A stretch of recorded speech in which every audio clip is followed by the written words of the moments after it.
So I thought I would start by sharing my personal experience when I trained with Francine in 1992. Like most of you, it didn't just change my practice. EMDR changed my life. And it was new, and it was controversial, and it was developed by a woman. That too made it controversial. It challenged our existing paradigms of what constitutes change. But the changes were irrefutable. We were blown away.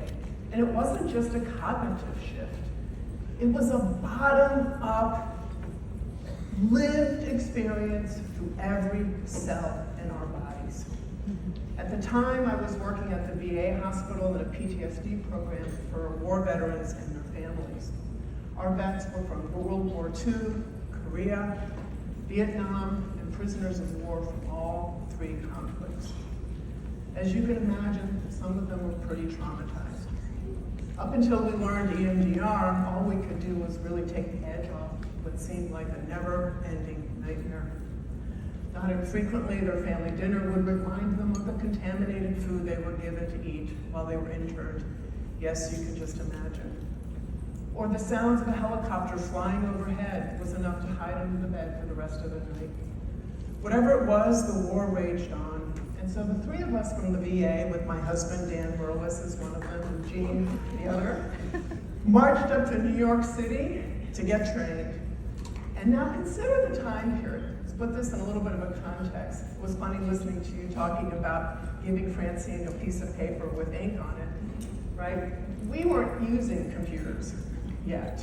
We didn't have the internet yet. It was less than 10 years before, we're talking the early 80s now, that PTSD even became a diagnosis.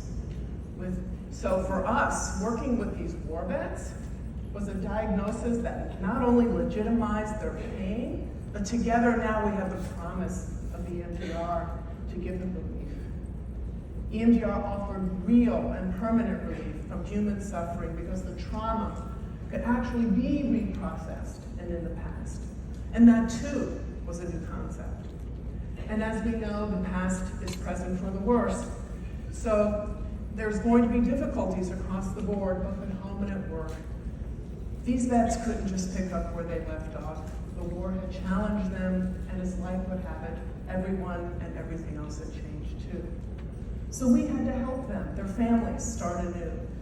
Many of the spouses and children were secondarily traumatized just by being around their wounded warrior. They too were struggling and needed help.